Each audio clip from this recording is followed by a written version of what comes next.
welcome back to this week's What's for Dinner. I've got another 4 delicious dinner ideas for you. Before we get into it, if you could take a moment and subscribe to my channel and like this video.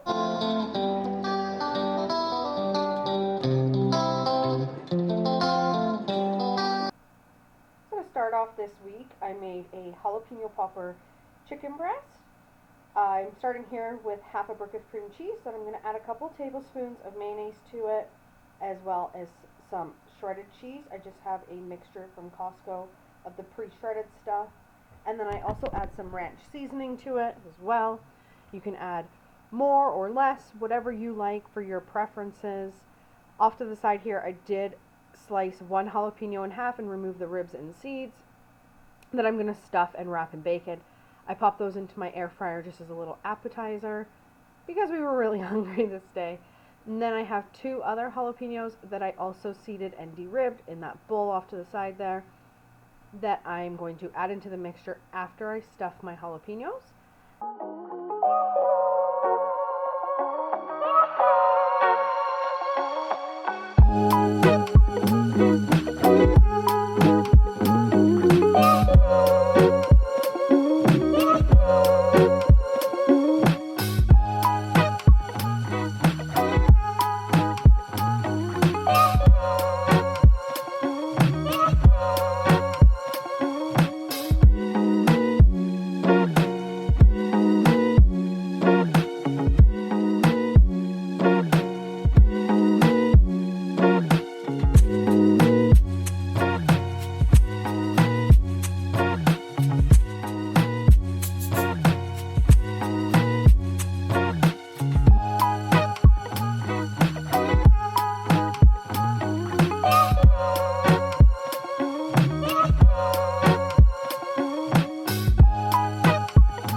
So here I've just got some really small breast pieces that I'm going to take that cream cheese mixture and spread over the top, and then I'm going to wrap each one in bacon, making sure that I cover as much of the cream cheese mixture as I can. If you have bigger chicken breasts, you can either slice them in half and do it this style, or I have also made a small cut in it, not all the way through, and stuffed the cream cheese mixture inside and wrapped it in bacon as well. Both work perfectly. And then I'm going to put it in the oven. I have my oven set to about 375, and they're going to cook for about 25 to 35 minutes, or until your chicken breasts and bacon are fully cooked.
like a little bit of a crispy edge on it, which is my favorite part of it.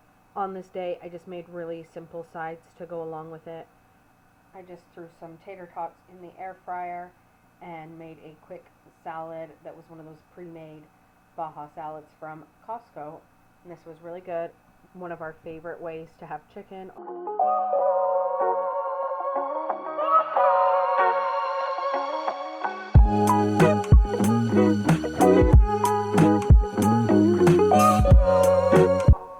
So this next meal was on Halloween night, so we're keeping it really simple with tacos. I think everybody kind of makes tacos their own way. This is what we did this night. I've got some cut up tomatoes and lettuce, homemade guac that I threw together really quick, some ground beef with the Clubhouse taco seasoning from Costco. I've got hard and soft shells.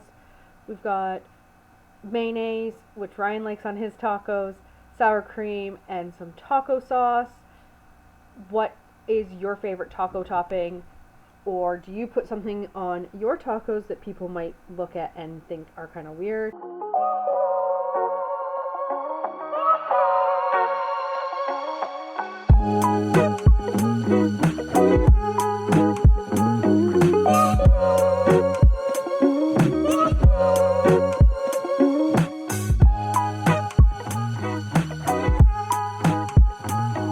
This is my plate here. I don't like lettuce on my tacos, but I did everything else except for sour cream and mayonnaise, and I also added jalapeno because everything needs to be a little bit spicy for me.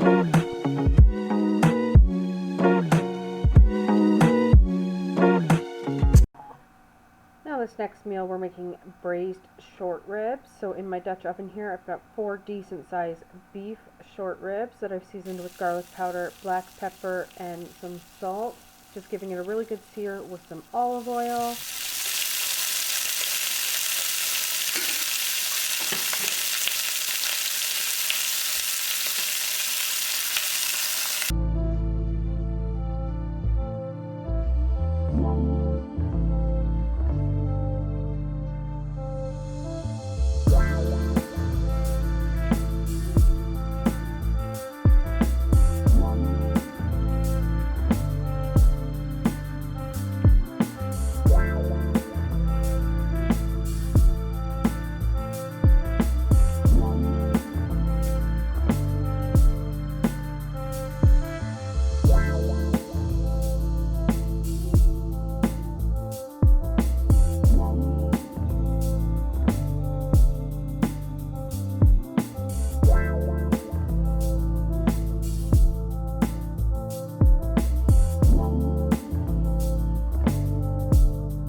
Now I'm just taking those short ribs out and putting them off to the side, and then I have some veggies that I cut up here. This is a yellow onion, a couple carrots, and some celery ribs.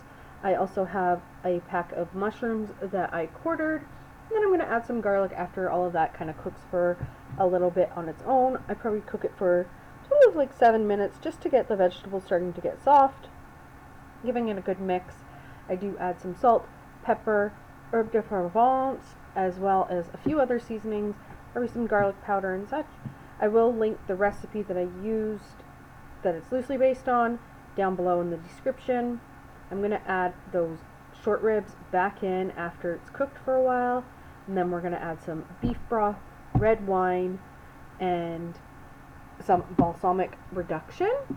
And then I'm going to let this cook at a simmer on my stove for 2 to 3 hours. I think I ended up doing it for about 3 hours this day, just to make those ribs really, really tender. You can make these in your slow cooker if you didn't have time to have it cooking on your stove all day. I was home this day, so I didn't mind doing it on the stove.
you would have seen me add a little bit of tomato paste. I forgot that I had added that.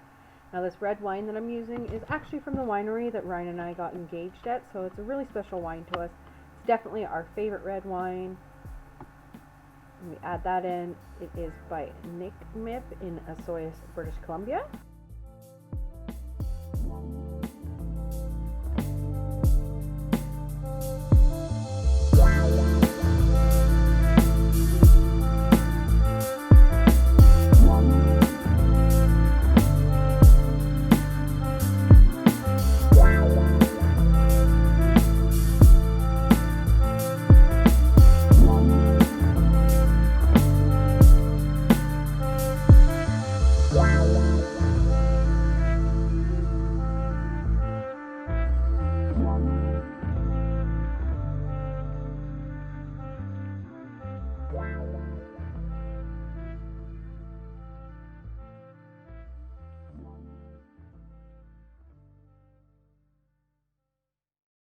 With these short ribs, I'm just going to throw together some asparagus.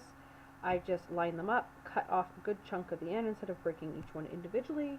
Then I'm going to put them in a pan with some water and some better than bouillon chicken stock seasoning and cook those on the stove till they're tender.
I just served this up on top of some mashed potatoes, lots of those vegetables and that delicious sauce that we made, and the asparagus on the side, and of course served us each a glass of red wine, the same red wine that we used to cook the short ribs in.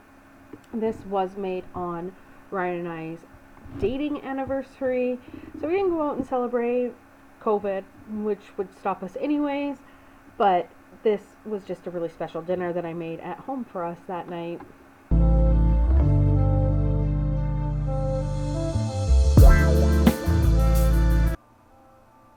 So this last meal that I'm going to be sharing this week is Thanksgiving meatloaf. Now this is just something that I kind of made up, but I did find a similar recipe that I will link down below for you guys. I'm starting off here with 2 pounds of ground turkey that I'm going to add a package of the stovetop turkey stuffing to. I'm also going to be adding a couple tablespoons of the jelly canned cranberry sauce, as well as 2 eggs, some sage and poultry seasoning, and I do end up adding a bit more breadcrumb just to get that right consistency. I mix that up all together and then add that to our lined loaf pan.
I'm going to make a topping for this meatloaf.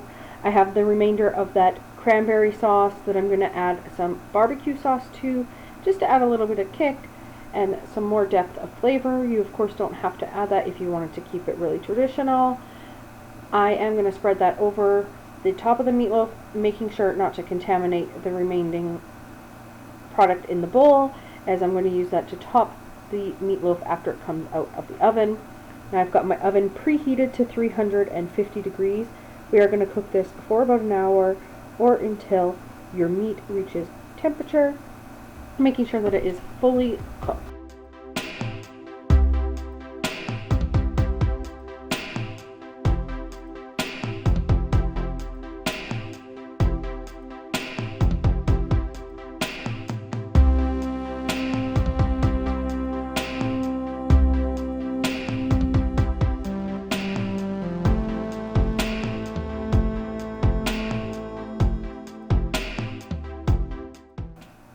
Now for our side dishes this night, I made some skin on garlic mashed potatoes, just cooking up some packaged gravy here, as well as some mixed vegetables in the back. This turned out so good. I am so happy that I put this together. It was like comfort food in meatloaf form. It was perfect. Please give this one a try if you try anything out of this video. And that is it for today. I am sorry that this video end clip here is a little bit blurry, but that's it for today, and thank you so much for taking the time and watching my video. I hope you guys have a great day, and I hope to see you in my next one.